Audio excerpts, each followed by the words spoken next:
Еврорадио.FM.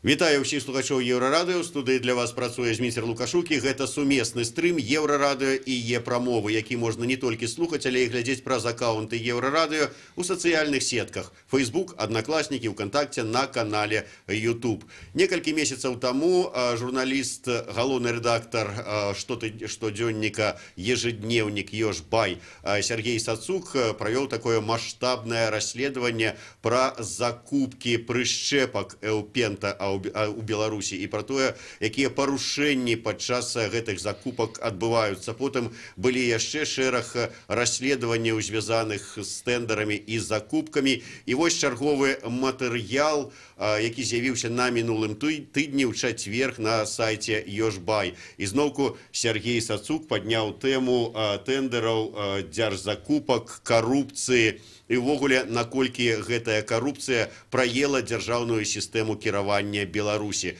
Пра тэндары, закупкі і пра тое, што робіцца ў гэтай сферы, мы сёння і пагаворым з галоўным рэдактарам Ёж-Бай Сергеем Сацуком, а таксама кіраўніком праекту Open Tenders Владимиром Кавалкиным. Добрый день, шановное господарство. Сергей, чаму, давайте вот все ж таки, была такая ситуация, вот ваше расследование наконт закупок прышчэпак Эўпента. Пасля гэтага, может быть, нават па выніках вашего расследования такі шэраг затрыманняў высокіх службовых асоб у сістэме Міністэрства аховы здароўя адбыўся. І зараз вы ізноўку звяртаецеся да тэмы карупцыі, нейкіх дамоўных з тэндараў падчас вот этих вот дзяржаўных закупак. Што ситуация сапраўды не змянілася? Да, я скажу, не после Эўпента, а после публикации наших расследований еще в конце 2017 года. И меня вызывали и в МВД, и в ДФР, там, и другие силовые структуры, там брали материалы и проводили проверки. И после этого уже пошли массовые аресты системы здравоохранения. Да. И действительно, вот анализ последних тендеров, последней ситуации, даже последних назначений, которые в Минздраве происходят, говорят, ситуация ничуть не изменилась, ни грамма. Я, опять же, был на суде Лосицкого в пятницу, да, посмотрел, посмеялся и думаю, да, КГБ, честно говоря, село в лужу. Я, честно, думал, что они, ну, так масштабно провели операцию, да, но они взяли таких мелких фигур, единственная ключевая фигура — это Лосицкий, но его дело настолько смешное, что, честно говоря, я не понимаю, зачем его было тогда брать. Ну, ввогуле, калі читать вот ваш апошні матэрыял, ну, не апошні, спадзяюся, матэрыял на гэтую тэму, загаловак, один загаловак чаго варты, як карупцыя ў Беларусі стала часткай сістэмы дзяржкіравання. Атрымліваецца, вот сапраўды, это не то, что вот нейкая там разовая, там, ці ў нейкай там адной сістэме, там той же самый Міністэрства аховы здароўя, вот такая вот склалася ну, тэндэнцыя так праводзіць закупкі, а ва ўсёй сістэме дзяржаўнага кіравання вот такую глобальную выснову. Да, я считаю, что она там прописалась именно, когда ввели централизованную систему закупок, поскольку такая система может себя оправдать, если в стране есть независимые суды, независимые люди, которые независимо могут принимать решения. Те же тендерные комиссии, да, они все зависят от председателя тендерной комиссии или от своего начальства. Они принимают решения не так, как им подсказывает совесть, как нужно принимать решения, как им скажут. Поэтому централизованная система закупок, которая была введена, да, она на первоначальном этапе немножко помогла обуздать систему коррупции, а потом, наоборот, позволила прописаться по всей системе. Она завязала в нее всех. Да, и посадки отдельных лиц, даже ключевых, они, по сути, ничего не меняют. Владимир, да вас, паколькі вы ввогуле і даўно вывучаеце ўсю сістэму вот, правядзення тэндараў, вы згодны з Сергеем? Сапраўды вот такая ситуация з усёй сістэмай правядзення тендерных закупок? К сожалению, да. К сожалению, я должен согласиться. Более того, мне эта система видится, как, знаете, такая феодальная система, когда вот нужным людям выдаются феоды, кормления, где они могут, собственно говоря, совершать какие-то действия, распоряжаться деньгами и с помощью этого в том числе лично обогащаться. Соответственно, зарплата относительно невысокая, но вот возможность тратить большие бюджетные деньги и из большого потока этих денег отщепить себе какой-то ручеек, это вот такая системная вещь. Что касается вот этого тезиса, что в Минздраве и в системе закупок здравоохранения ничего не поменялось, я тоже абсолютно согласен. Буквально месяца два назад я делал анализ нового проекта указа президента. Опять по Минздраву, опять закупки централизованные через Белмедтехнику, через Белфармацию. Опять та же самая коррупционная система пытается поднять голову через централизованные закупки, через проведение тендеров с помощью подконтрольных комиссий. Ну и, соответственно, я думаю, что если правоохранительные органы будут внимательно следить за этими закупками, то мы снова сможем увидеть посадки ответственных должностных лиц, как сейчас сидят ответственные должностные лица из Белмедтехники, из Минздрава, из Белфармации, которые погорели вот на коррупции через централизованные закупки. Сергей, вот калі паслухаць Владимира, то нават не коррупция неяк там проела нашу сістэму дзяржаўнага кіравання, а вот была сказана такая фраза: даются некие такие кавалки, наделы, уделы. То есть атрымліваецца, что с самого верху санкцыянавана на тое, что ну вот тут вот на табе кавалак коррупции, табе вот гэты, а табе вот гэты. То есть вы згодны с таким, что нават... Абсолютно. Рынки поделены в Беларуси, особенно в системе Министерства здравоохранения. Каждая там фирма на каждом своем сегменте сидит, и туда никто посторонний не может вклиниться, даже если цены в 2 раза ниже при аналогичном качестве. Не может. И сотрудники правоохранительных органов, какая с ним беседа, они сами признаются, бессильны. Бессильны, вот никто не может вклиниться в то постороннее лицо. Целая куча схем существует, как не допустить на вполне законных основаниях другого игрока. И все они реализуются вполне успешно, и никто ничего не может сделать. Причем все эти схемы банальные, они уже лет, не знаю, наверное, 50, а то и 100 перечислены во всех учебниках по борьбе с коррупцией. Вот прям открывай, смотри эти схемы. Для Беларуси это 3-5 схем типичных. Вот любая коррупционная схема с госзакупками укладывается в 3-5 схем, либо в их комбинацию некоторую, да, для того, чтобы провести этот тендер. И делай выводы, меняй законодательство, меняй правоприменительную практику, меняй систему контроля. Но, видимо, нет желания менять ничего. Нет, просто тех, кто может поменять, они как раз завязаны в эту систему.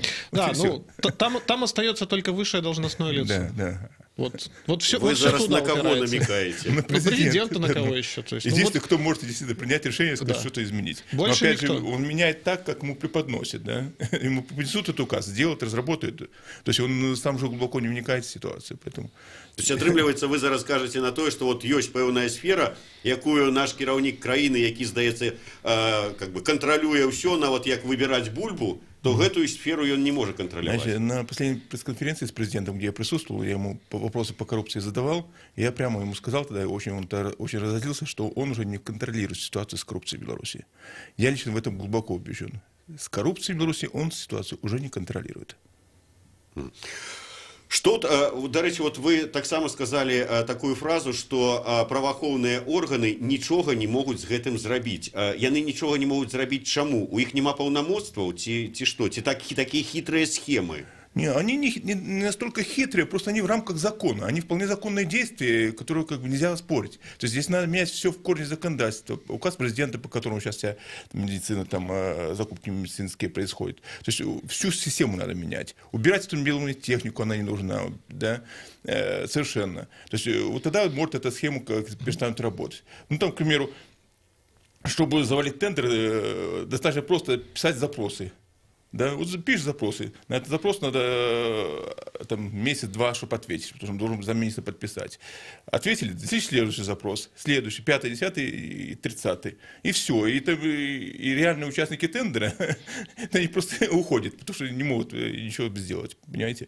То есть из таких схем много. На самом деле, мы перечислили, там, статьи перечислил, там, по-моему, 3 или 4, а их много. То есть, да, варьируются какие-то там, да, ну, типичные, одинаковые. И на самом деле, вот в России уже есть система противодействия этому, да, но у нас как бы вот пока этой системы не будет никакой. Ну, еще кроме того, нужно понимать, что если там какой-то честный правоохранитель, не знаю, из МВД, КГБ, Следственного комитета, какой-нибудь средней должности, не знаю, там капитан, майор, в лучшем случае полковник, захочет раскрутить какое-то дело, он очень быстро выйдет на крышевание некой, любой темы, любой схемы человеком из президентского резерва, из вот этого вот списка. Соответственно, без санкций президента в отношении этого человека принимать какие-то следственные действия невозможно. То есть это вот второй важный момент. У нас есть люди неприкасаемые.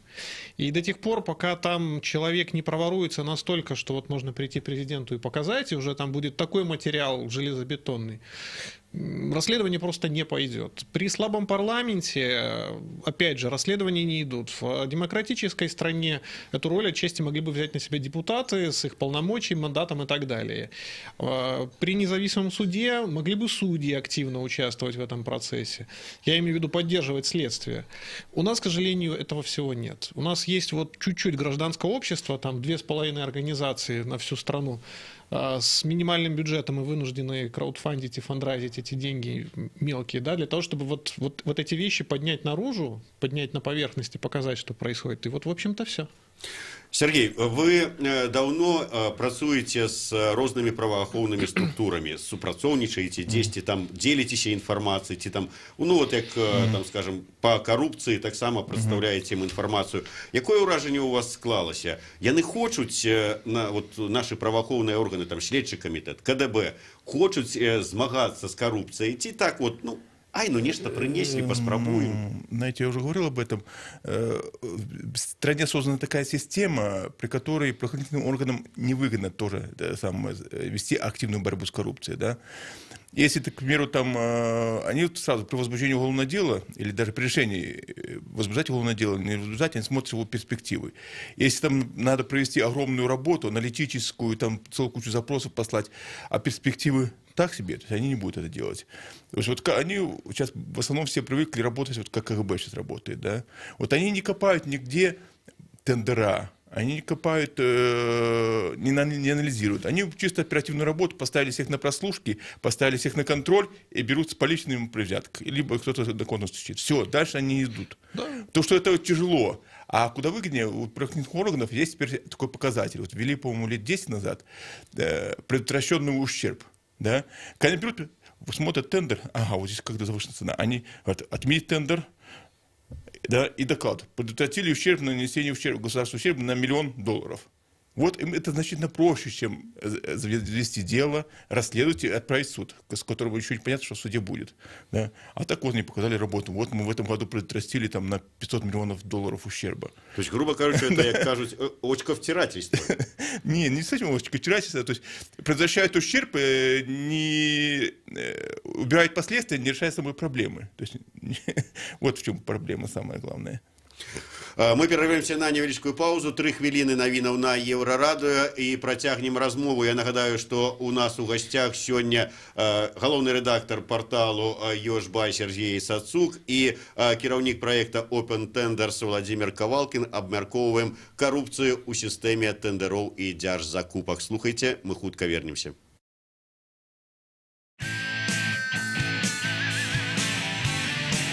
Еврорадио. Альтернативное радио.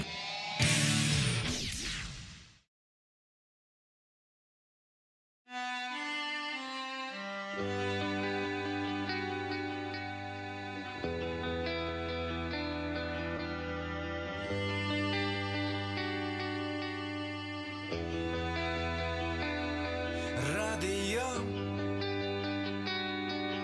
Свобода. Мы твои хвали и подых. Не покине нас надея. Там, где нема темноты.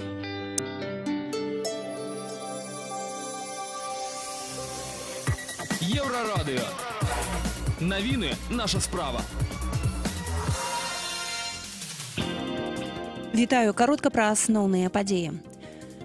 Больш за палову расейцаў выступаюць за адстаўку свайго ўраду. Такія вынікі апытання Левада-цэнтру. Паўплывалі на гэта рост коштаў, зніжэнне ўзроўню даходаў і няздольнасць вырашыць праблему занятасці. Вось асноўныя прэтэнзіі расейцаў да свайго ўраду. Такім чынам, 57% усіх апытаных заяўляюць пра ягоную няздольнасць вырашыць праблемы і пра неабходнасць сысці ў адстаўку.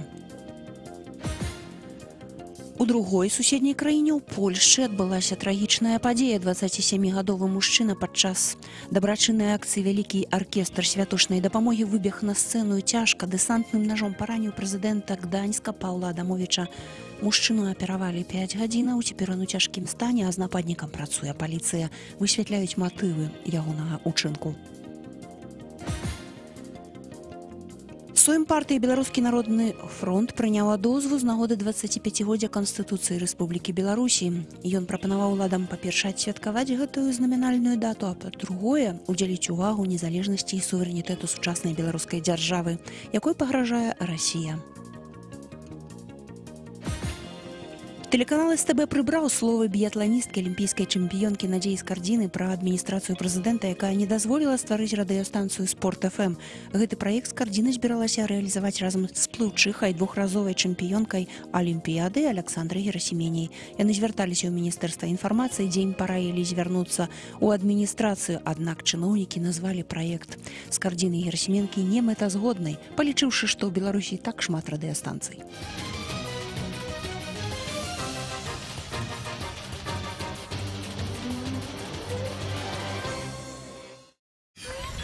Еврорадио.FM.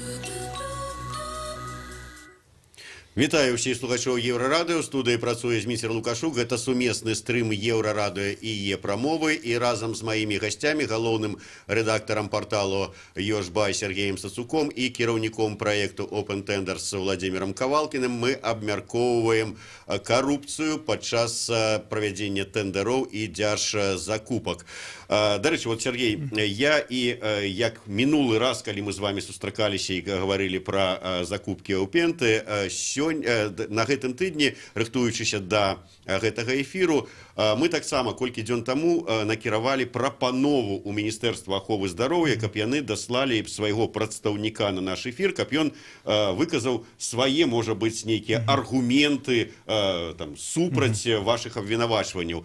Ніякага адказу не атрымалі. Таксама была спроба запрасіць кагосьці з прадстаўнікоў тых кампаній, якія ўдзельнічаюць і выйграюць тэндеры, якія праводзіць Міністэрства аховы здароўя. Вось, да прыкладу, кампаніі Prime Biotech. Ну вот, яны абмежаваліся тым, што даслалі нам свае пытанні, якія папрасілі задаць вам. Па праўдзе сказаць, большасць гэтых пытанняў падобныя на такое, ведаеце, як на сябе паглядзі. Вот мы тут типа дрэнныя, а хто ты такі? Тым не менш, вот ёсць адно такое вот пытанне наконт канчатковага кошту ў тэндерах. Марат Петраченко з Prime Biotech кажа, што вот у гэтыя кошты ўключаны розныя падаткі, мытныя зборы і гэтак далей, якія потым убіраюцца і канчатковы кошт становіцца ніжэйшым. Увогуле можна верыць такім, ну скажем так, тлумачэннем, калі мы бачым першапачаткова, што у нас нейкія лекі закупаюцца па коштах у 10 раз вышэйшых, чым, скажем, яны ёсць на еўрапейскім ці на іншых рынках. Понимаете, ну, вот эти все податки, да, ну, сколько они цену берут? Ну, 20-30%, да, ну, не в разы, не в 10 раз. Поэтому я встречался с Маратом Петраченко, встречался с его матерью, да, и таких объяснений мне очень много таки давали, что вот там убирается, ну, не в 10 раз. Я говорю, почему в России, в 2,5 раза дешевле закупаются эти компоненты для крови, для службы крови, чем у нас? Они говорят, там рынок большой. Да? Я говорю, видите, ну вот другие закупают, и, несмотря на то, большое, что у России большой рынок, да, аналогичные цены. Почему у вас? Ну, не смотрите, по какой цене отдает производитель, смотрите, по какой цене берет рынок. А рынок только двумя компаниями. Компания матери и компания сына. Вот весь рынок. То есть, ну, знаете, ну, смешно становится таких объяснений. Да? И смешно становится таких вопросов, когда вот на себя посмотри. Вы за себя ответьте, а потом будем мы за себя тоже ответим, если надо. Ну, конкретно дайте мне обвинение, что я вот там взял у кого-то чего-то за что-то. Да, до речі, от вас обвинувачують у тим, що ви там працюєте на ній третій бок, лобіруєте чиїсь В Минздраве інтереси. там тоже все говорят, что да, я пишу заказные статьи, там, беру деньги. Извините, если бы я хотя бы 1% там, из тех денег, которые мне подписывают, взял, я был уже богатым человеком, честно говоря.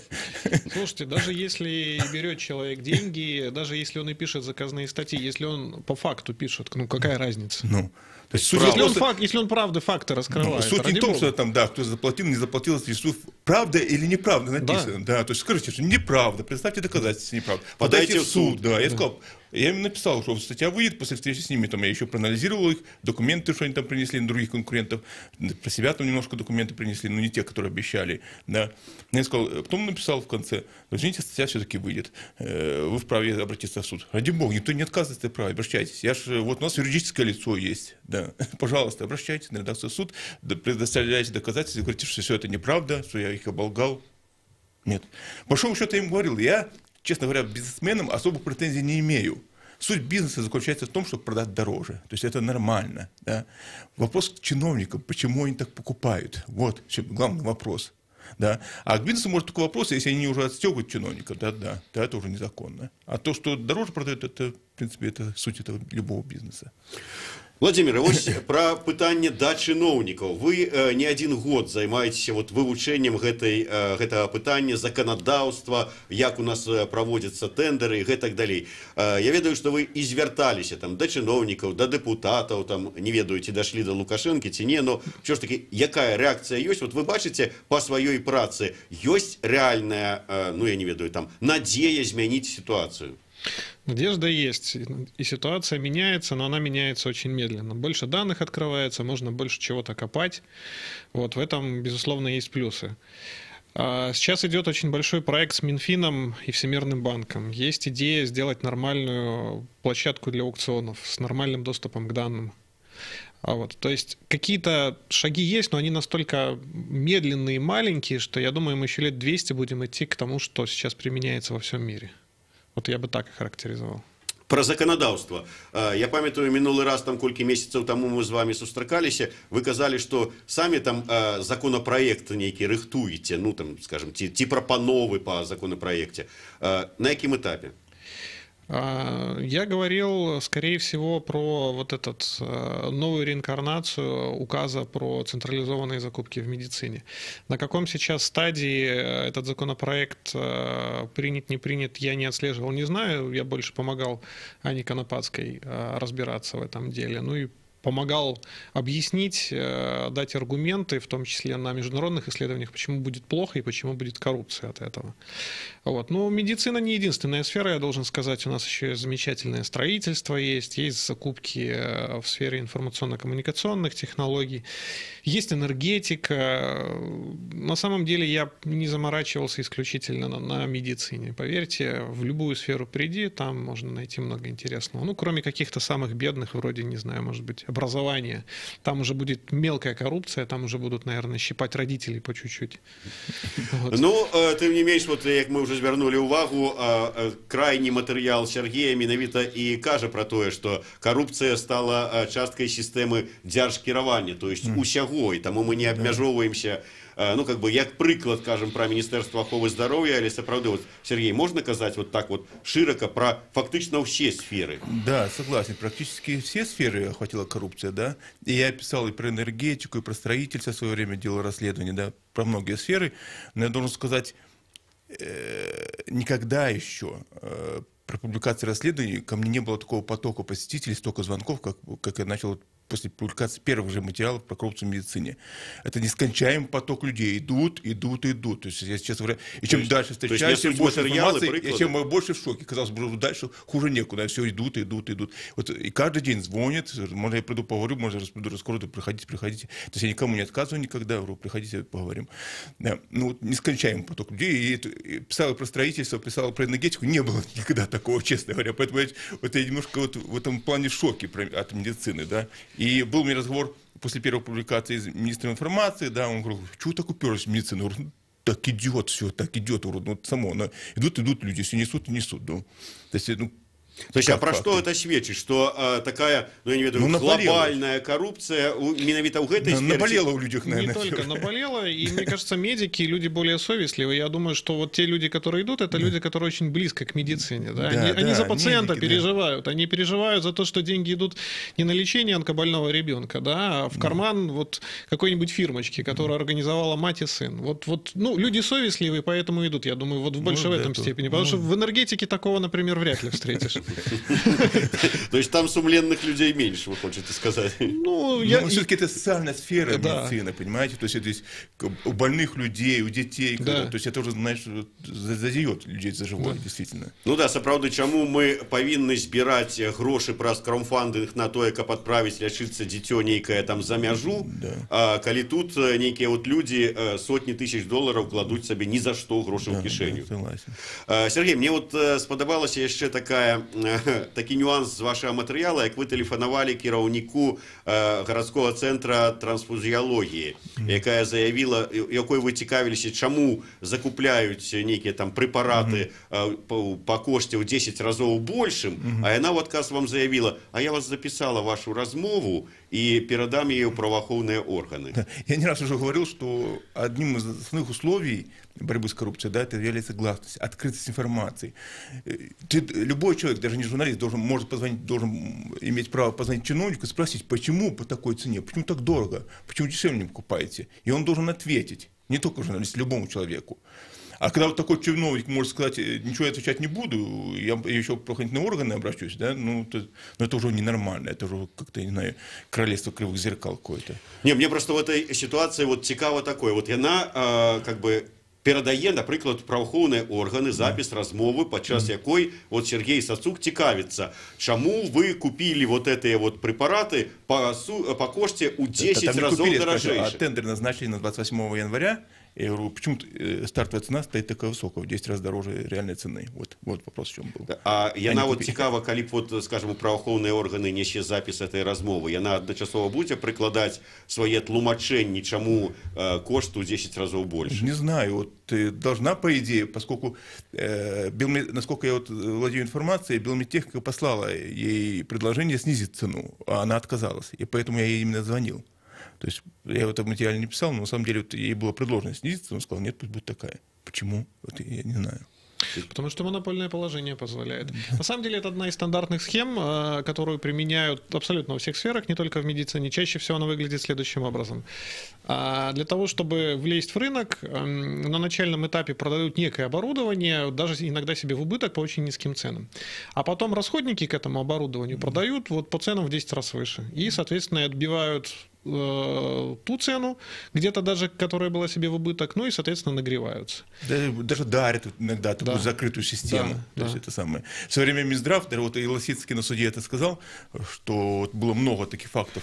В качестве спонсорской помощи бизнесмены несут там какое-то оборудование, какую-то закрытую систему, которую потом вынуждены покупать расходники. Расходники продает только одна фирма, один дистрибьютор, все, больше никто. И, естественно, цену он любую диктует, и никуда не денешься, купишь. Да, и тогда Минздрав ввел типа согласование получения такой спонсорской помощи. И вот за одно такое согласование якобы Лосицкий там брал $1500. Да, это абсолютно одна из стандартных схем, она применяется в строительстве, например, когда закладывают что-то в проектную документацию. Ну, вот элементарно с плиткой, если можете себе представить, плитку, которую кладут на пол или которой фасад отделывают. Все производят плитку 600 на 600, и только один завод, я имею в виду миллиметров, 595 на 595. Вот вы заложите в проект 595 на 595, и все, и больше никакую плитку вы туда не повесите. Сергей, все ж таки мяне цікавіць рэакцыя на ваши матэрыялы.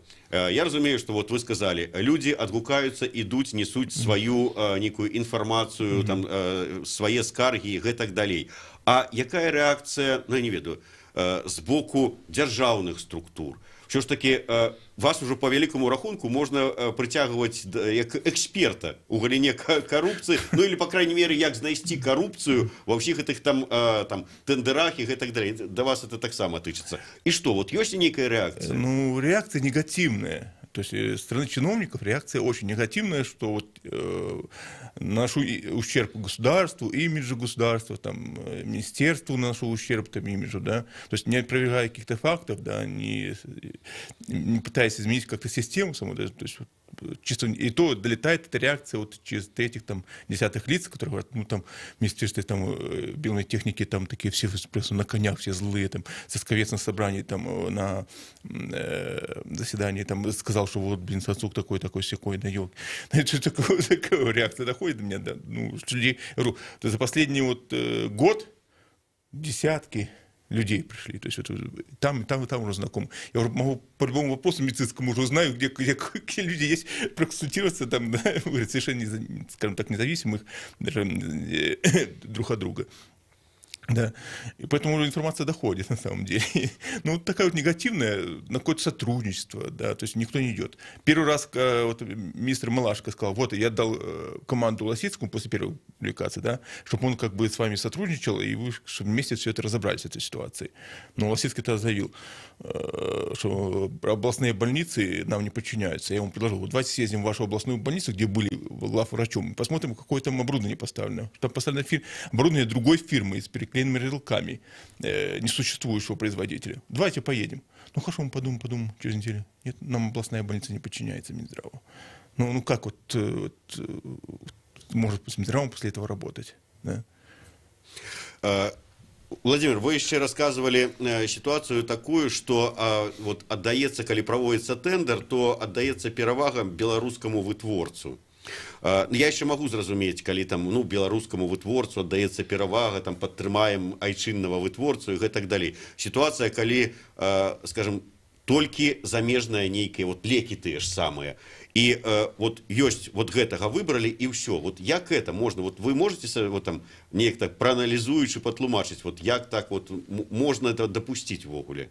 Допустить, чтобы только иностранные лекарства? Нет, только вот, что в закупках замежных леков только гэтая фирма удзельничая, а вот іншых не допускают. Как эта схема работает, я вот частично рассказал.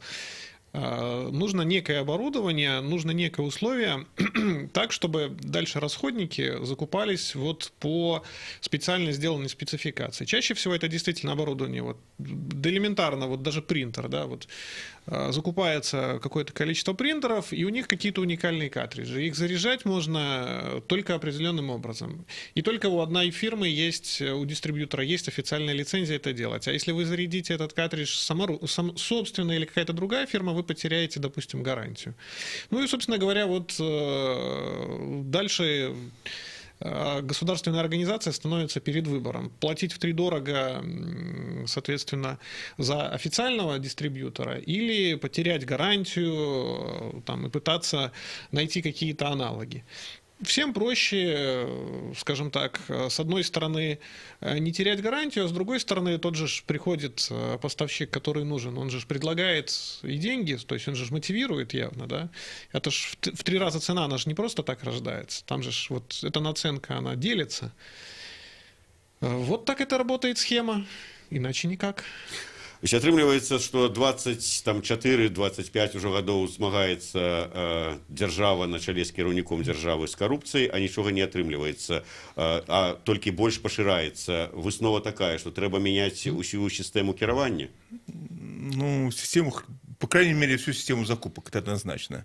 Ну, нужно, скажем так, дать отдельным организациям, неважно, здравоохранение, либо там строительство, энергетики, есть там какая-то организация государственная, да, которая нужно привести закупку. Пусть заходит, пусть проводит. Там есть отдельный человек, который за все отвечает.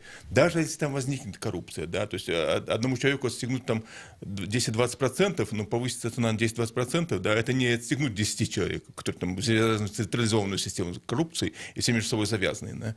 То есть я думаю, однозначно надо отменять централизованную систему закупок, и это уже сразу уже нам огромную экономию принесет бюджет, огромную просто.